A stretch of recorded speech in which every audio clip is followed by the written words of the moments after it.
अस्सलाम वालेकुम स्टूडेंट्स। इस वीडियो में क्लास 9 के मैथमेटिक्स का मैट्रिक्स चैप्टर की सेकंड एक्सरसाइज हल करते हैं। तो आइए शुरू करते हैं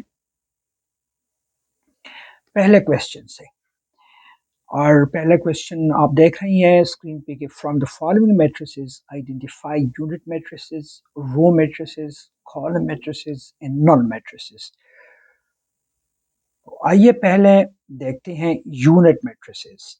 तो अगर हम देख लें यूनिट मैट्रिसेस की कंडीशन क्या है। यूनिट मैट्रिसेस डायगोनल भी होता है और उसके डायगोनल पे हर एलिमेंट 1 के बराबर होता है। तो इस डेफिनेशन को देखते हुए अगर हम देख लें तो मैट्रिक्स डी जो इधर दिया हुआ है, मैट्रिक्स डी के कॉलम पे हमारे नॉन जीरो एलिमेंट्स है और हर एलिमेंट 1 के बराबर है, इसीलिए मैट्रिक्स डी जो है ये कॉलम मैट्रिक्स है।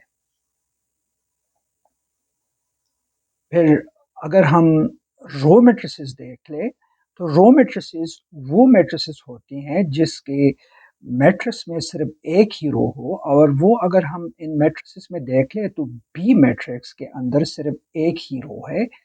और इसी तरह अगर हम ई मैट्रिक्स में देख ले तो उसमें भी सिर्फ एक ही रो है, इसीलिए इन मैट्रिसेस में से बी और ई मैट्रिसेस ये रो मैट्रिसेस हैं। फिर हम कॉलम मैट्रिक्स की तरफ जाते हैं तो कॉलम मैट्रिक्स में अगर हम देख ले कॉलम मैट्रिसेस वो मैट्रिसेस होते हैं जिसके अंदर सिर्फ एक कॉलम एग्जिस्ट करता हो।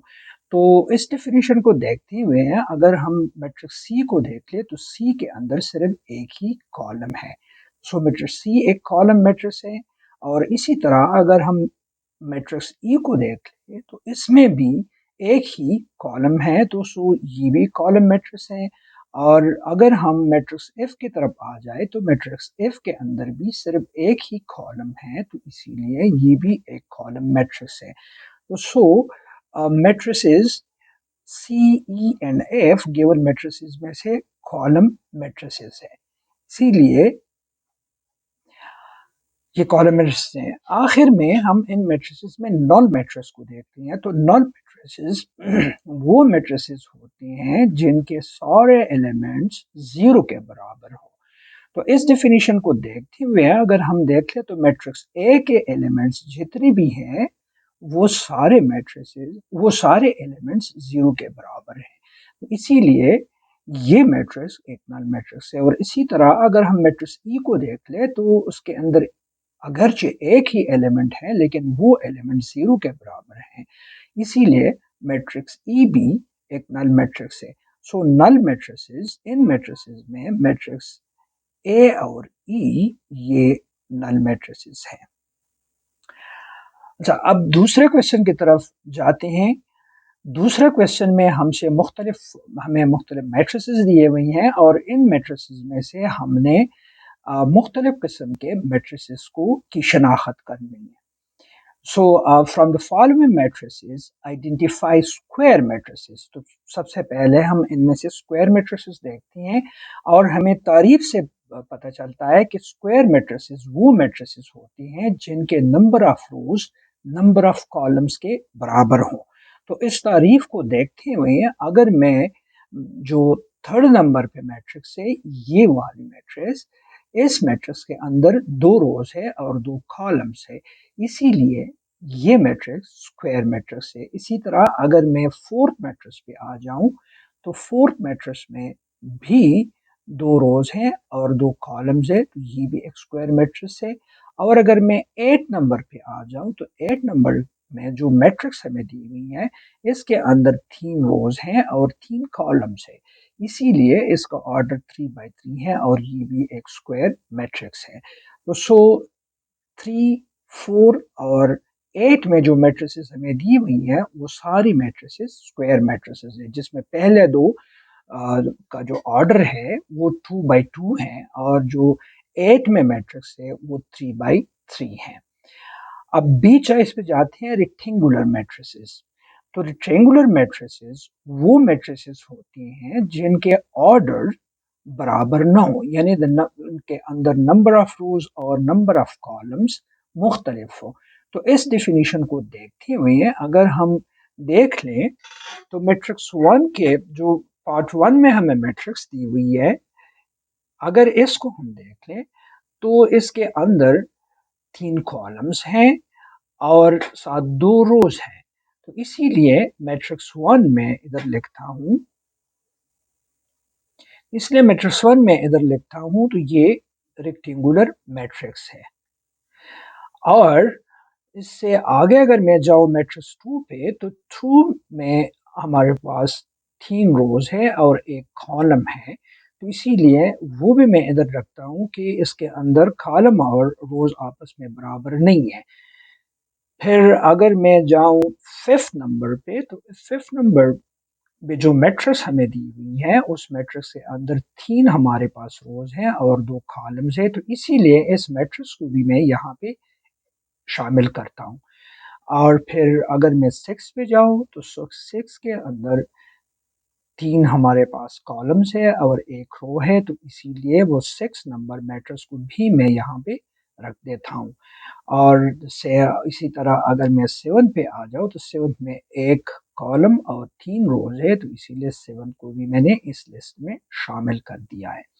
और आखिर में अगर हम 9 पे जाए तो 9 के अंदर भी हमारे पास 3 रोज है और 2 कॉलम्स है। तो इसलिए 9 मैट्रिक्स को भी मैं रेक्टेंगुलर मैट्रिसेस के लिस्ट में शामिल करता हूँ। बस 1 2 5 6 7 और 9 नंबर्स पे हमें जो मैट्रिसेस दी हैं ये सारे मैट्रिक्स रेक्टेंगुलर मैट्रिसेस हैं। फिर चलते हैं सी ऑप्शन की तरफ, जिसमें हमसे पूछा गया है कि इन मैट्रिसेस में रो मैट्रिसेस मालूम करें। तो रो मैट्रिसेस वो मैट्रिसेस होती है जिसके अंदर सिर्फ एक रो एग्जिस्ट करता हो। तो इस डेफिनेशन को देखते हुए अगर इन लिस्ट में मैं देख लूँ तो सिर्फ छठे नंबर पे जो मैट्रिक्स है इसके अंदर सिर्फ ये एक रो है। इसीलिए हमारे पास इन मैट्रिसेस में से सिर्फ छठे नंबर पे जो मैट्रिक्स दी हुई है वो मैट्रिक्स रो मैट्रिक्स है। फिर चलते हैं डी ऑप्शन की तरफ। तो डी ऑप्शन में हमें हमसे पूछती हैं कि कॉलम मैट्रिसेस कौन है, इनमें से कॉलम मैट्रिसेस निकाल। सो कॉलम मैट्रिक्स के डिफिनेशन के मुताबिक वो मैट्रिसेस जिनके अंदर एक कॉलम हो और रो कुछ भी हो सकते हैं तो वो हमारे पास कॉलम मैट्रिसेस है। तो इस डिफिनेशन को देखते हुए इन मैट्रिसेस में मैट्रिक्स नंबर 2 इसके अंदर एक कॉलम है और मैट्रिक्स नंबर 4 7 को अगर मैं देख लूँ तो इसमें भी एक कॉलम है। सो सेकंड और 7 नंबर पे जो मैट्रिसेस हमें दी है वो कॉलम मैट्रिसेस है। इसीलिए मैं कॉलम मैट्रिसेस के लिस्ट में सेकंड और 7 नंबर मैट्रिसेस लिखता हूँ। फिर ई में हमसे पूछती हैं कि आइडेंटिटी मैट्रिसेस कौन सी हैं। तो आइडेंटिटी मैट्रिक्स वो डायगोनल मैट्रिसेस होती हैं जिसके डायगोनल पे सिर्फ 1 नंबर एग्जिस्ट करता हो, यानी एक एग्जिस्ट करता हो। तो इस डिफिनेशन को देखते हुए तो जो 4th नंबर पे हमें मैट्रिक्स दी हुई है ये मैट्रिक्स हमारे पास आइडेंटिटी मैट्रिक्स है। तो इसीलिए आइडेंटिटी मैट्रिक्स के लिस्ट में मैं यहाँ पे सिर्फ यही 4th नंबर की मैट्रिक्स लिखता हूँ। फिर आखिर में नॉन मैट्रिक्स के बारे में एफ नंबर पे पूछती है कि नॉन मैट्रिसेस कौन सी हैं। तो नॉन मैट्रिसेस की डिफिनीशन ये है कि उनके वो मैट्रिसेस जिसके सारे एलिमेंट्स 0 के बराबर हो। और इस डिफिनीशन को सिर्फ 9th नंबर पे हमें जो मैट्रिक्स दी हुई है वो नॉन मैट्रिक्स है। तो इसीलिए नॉन मैट्रिसेस के आंसर में मैं सिर्फ 9 मैट्रिक्स डालता हूँ, यानी 9th नंबर पे जो मैट्रिक्स है वो रख देता हूँ। अच्छा, अब आइए थर्ड नंबर को, इस एक्सरसाइज के थर्ड नंबर क्वेश्चन पे जाते हैं, जिसमें हमसे पूछते हैं from the following matrices identify diagonal scalar and unit that is identity matrices. Again हमें 5 मैट्रिसेस दी हैं और इन मैट्रिसेस में हमने ये डायगोनल आइडेंटिटी और ये मैट्रिसेस मालूम करने। सो जो पहले नंबर पे हम डायगोनल मैट्रिक्स को अगर देख ले तो डायगोनल मैट्रिक्स की डिफिनीशन है कि वो मैट्रिसेस जिसके ऑफ डायगोनल एलिमेंट्स 0 के बराबर हो और डायगोनल पे नॉन जीरो एलिमेंट्स एग्जिस्ट करते हो। तो इस डिफिनीशन को देखते हुए अगर हम देख लें तो मैट्रिक्स ए के ऑफ डायगोनल एलिमेंट्स 0 है और उसके डायगोनल पे non zero element that is diagonal पे 4 एग्जिस्ट करता है, दोनों एलिमेंट्स 4 है, तो इसीलिए ये एक डायगोनल मैट्रिक्स है। फिर मैट्रिक्स बी को अगर हम देखें तो बी में भी ऑफ डायगोनल एलिमेंट 0 है और डायगोनल पे एलिमेंट्स एग्जिस्ट करते हैं। इसी तरह सी में भी डायगोनल ऑफ डायगोनल एलिमेंट 0 है, डी में भी यही कंडीशन सेटिस्फाइड हो रही है और ई में भी यही कंडीशन सेटिस्फाइड हो रही है। तो इसीलिए ये जो हमें 5 मैट्रिसेस दी हैं, पांचों के पांचों डायगोनल मैट्रिसेस है और इस वजह से मैं इसको इस लिस्ट में शामिल करता हूँ। फिर सेकंड नंबर पे हमसे पूछा है कि स्केलर मैट्रिसेस मालूम करें। तो स्केलर मैट्रिसेस की डिफिनीशन को अगर आप देख ले, वो डायगोनल मैट्रिसेस जिसके डायगोनल पे 0 और 1 के अलावा कोई एलिमेंट एग्जिस्ट करता हूँ और वो डायगोनल पे सारे जितने भी डायगोनल पे एलिमेंट्स आते हैं वो सारे एक ही नंबर के बराबर हो। तो इस डेफिनेशन को देखते हुए अगर मैं देख लूँ तो मैट्रिक्स ए के डायगोनल पे यहाँ पे भी 4 हैं और यहाँ पर भी 4 हैं और इसके ऑफ डायगोनल एलिमेंट 0 है, तो चूंकि डायगोनल पे हर एलिमेंट 4 के बराबर है इसीलिए ये एक स्केलर मैट्रिक्स है। फिर अगर हम ई पे आ जाए तो मैट्रिक्स ई में यहाँ पे एक्सप्रेशन है और हमें पता है 5 माइनस 3 भी 2 के बराबर है, 1 प्लस 1 भी 2 के बराबर है, तो इसीलिए इस मैट्रिक्स के डायगोनल के एलिमेंट्स 2 के बराबर हैं और ऑफ डायगोनल एलिमेंट्स भी 0 है। तो ये मैट्रिक्स भी स्केलर मैट्रिक्स की कंडीशंस को पूरी करता है, इसीलिए मैं इन दोनों मैट्रिसेस को स्केलर के लिस्ट में डालता हूं। तो ए और ई इन मैट्रिसेस में स्केलर मैट्रिसेस है। फिर थर्ड नंबर पे हमें दिया हुआ है कि यूनिट मैट्रिक्स मालूम करें। तो यूनिट मैट्रिक्स वो मैट्रिक्स होता है जिसके ऑफ डायगोनल एलिमेंट 0 हो और डायगोनल एलिमेंट्स हर एक एलिमेंट 1 के बराबर हो। तो इस कंडीशन को देखते हुए अगर मैं मैट्रिक्स सी को देख लूँ तो उसके ऑफ डायगोनल एलिमेंट्स दोनों 0 है और डायगोनल पे 1 1 लाई करता है, इसीलिए मैट्रिक्स सी जो है वो हमारे पास आइडेंटिटी मैट्रिक्स है।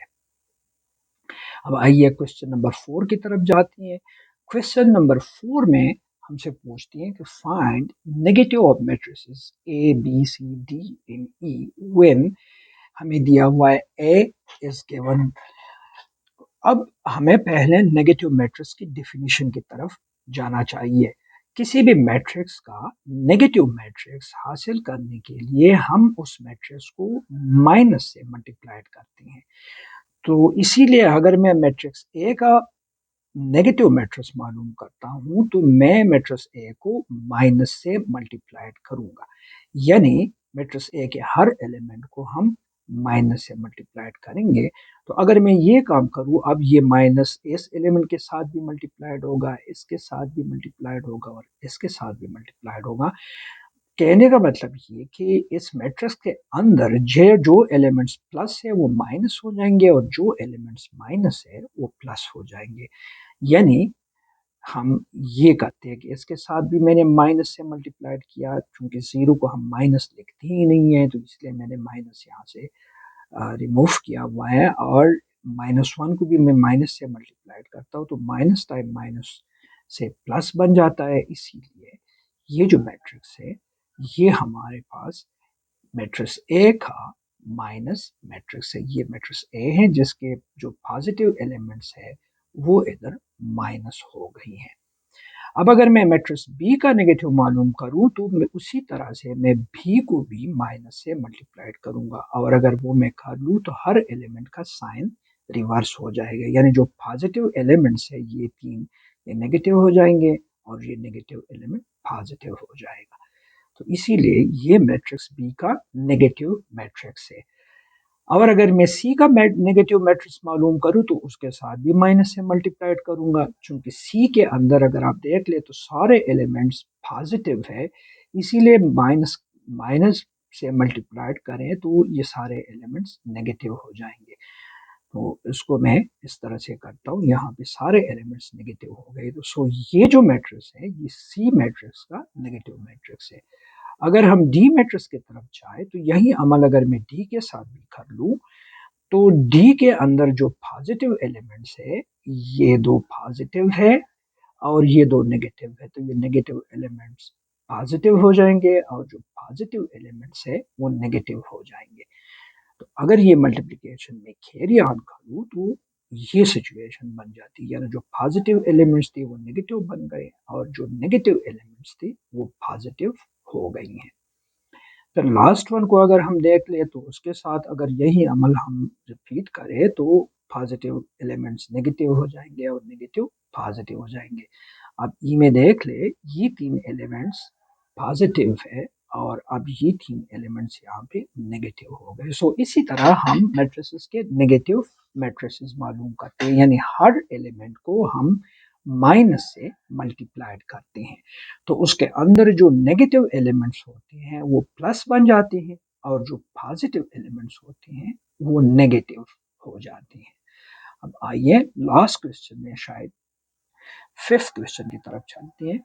Find the transpose of each of the following matrices. तो पहले ट्रांसपोज की डेफिनेशन को रिकॉल करते हैं कि ट्रांसपोज ऑफ अ मैट्रिक्स मालूम करने के लिए हम क्या करते हैं, हम उस मैट्रिक्स के रोज से कॉलम्स बनाते हैं तो नतीजतन कॉलम्स रोज बन जाती हैं। तो आइए इस प्रोसीजर को इस्तेमाल करते हुए हम इन मैट्रिसेस का ट्रांसपोज मालूम करते हैं। तो पहले ए से शुरू करते हैं, तो ए के ट्रांसपोज को हम ए के ऊपर एक छोटा सा टी लिखते हैं, जी टी का मतलब होता है ट्रांसपोज ऑफ ए। तो अब अगर इस मैट्रिक्स का मैं ट्रांसपोज मालूम करूं तो ये जो रो है, सॉरी ये जो कॉलम है ये कॉलम रो में कन्वर्ट हो जाएगा और यहाँ पे हमने इसका ये रो बना दिया है। तो इसीलिए ए बजाते खुद एक कॉलम मैट्रिक्स है और उसका जो ट्रांसपोज है वो रो मैट्रिक्स बन जाता है। अब अगर बी की तरफ हम जाए तो बी बजाते खुद एक रो मैट्रिक्स है और इसका अगर मैं ट्रांसपोज मालूम करूं तो वो ट्रांसपोज कॉलम मैट्रिक्स हो जाएगा। तो आइए अगर इसका ट्रांसपोज मैं लिखूं तो वो इस तरह कॉलम मैट्रिक्स में कन्वर्ट हो जाता है। अब अगर मैं सी को ले लूं तो सी में 3 रोज और 2 कॉलम्स हैं, तो उसका अगर मैं ट्रांसपोज ले लूं तो उसका ऑर्डर रिवर्स हो जाएगा, यानी सी का अगर मैं ट्रांसपोज लिख दूं तो रो से कॉलम्स बन जाएंगे। तो यहाँ पे एक ये रो है, एक ये रो है और एक ये रो है, इन 3 रो से करेस्पॉन्डिंगली 3 कॉलम बन जाएंगे, यानी यहाँ पे ये रो है 1 2, तो इससे ये कॉलम बन गया। फिर ये रो है 2 माइनस 1, तो इससे ये वाला कॉलम बन गया और इसी तरह 3 एंड 0 का जो रो है उससे ये कॉलम बन गया। तो नतीजतन जो सी है उसका ट्रांसपोज का ऑर्डर भी रिवर्स हो गया, क्योंकि सी का ऑर्डर है 2 रोज और सॉरी 3 रोज और 2 कॉलम्स। तो यहाँ पे अब 3 कॉलम्स अगर देख लें हम तो यहाँ पे 3 कॉलम्स और 2 रोज हो गई हैं। फिर डी एक स्क्वायर मैट्रिक्स है और इसका अगर मैं ट्रांसपोज ले लूँ तो इसके जो पहल इसकी जो पहली रो है 2 3 ये एक कॉलम बन जाएगा और 0 5 दूसरा कॉलम बन जाएगा। तो नतीजतन ये अगर आप देख ले 2 3 ये इधर रो है तो यहाँ कॉलम बन गया और इसी तरह ये उधर रो है और इधर कॉलम बन गया। वही प्रोसीजर अगर मैं ई के साथ रिपीट करूँ तो ई का जो ट्रांसपोज है उसमें हम या तो ये कहते हैं कि इस रो से हम पहला कॉलम बनाएंगे और इस रो से दूसरा कॉलम बनाएंगे, या हम ये कहते हैं कि इस कॉलम से पहली रो बनाएंगे। तो अगर मैं देख लूँ तो मैंने 2 माइनस 4 से पहली रो बनाई है, यहाँ पे ये 2 और इसी तरह 3 और 5 कॉलम से मैंने दूसरी रो बना दी है। तो सो या आप कहते हैं कि कॉलम से रोज बनाते हैं या आप कहते हैं कि रो से कॉलम बनाते हैं। अब अगर मैं मैट्रिक्स एफ की तरफ जाऊं तो एफ में ये जो कॉलम है इससे हम ट्रांसपोज का रो बना लेंगे और इसी तरह इसका तो देख ले 1 3 यहाँ पे कॉलम है, यहाँ पे 1 3 रो बन गया है। और इसी तरह 2 4 यहाँ पे कॉलम है, तो उस 2 4 से यहाँ पे रो बना दी है। अब लास्ट क्वेश्चन है इस एक्सरसाइज की, वो क्वेश्चन नंबर 6 है, और इसमें हमसे पूछते हैं कि verify that if A is a 2 cross 2 matrix with elements 1 2 0 1 and B is a 2 cross 2 matrix with elements 1 1 and 2 0, then the transpose of the transpose of A equals A. यानी अगर हम किसी मैट्रिक्स का दो दफा ट्रांसपोज ले ले, एक ये ट्रांसपोज लिया हुआ है और एक यहाँ पे ट्रांसपोज दिया हुआ है, तो दो दफा जब हम किसी भी मैट्रिक्स का ट्रांसपोज ले ले तो उससे वापस वही मैट्रिक्स बन जाता है। तो हमने ए के लिए भी ये साबित करना है और बी के लिए भी, अगर हम बी का दो दफा ट्रांसपोज ले ले तो उससे वापस मैट्रिक्स बी आ जाता है, ये हमने साबित करना है।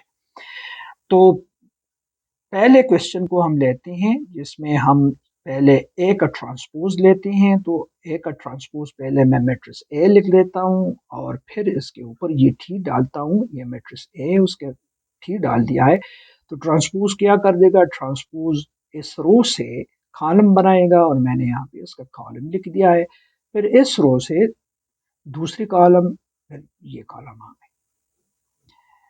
अच्छा, अब अगर इस मैट्रिक्स का ये वाली मैट्रिक्स जो है, इस मैट्रिक्स का मैं ट्रांसपोज दोबारा ले लूं तो वो मैं ऐसे लिखूंगा, क्योंकि ए थी इस मैट्रिक्स का बराबर है और फिर इस मैट्रिक्स का मैं दोबारा ट्रांसपोज लेता हूं तो उसको मैं ऐसे लिख सकता हूं, यानी ये मैट्रिक्स में लिख देता हूं और उसके ऊपर टी डालता हूं।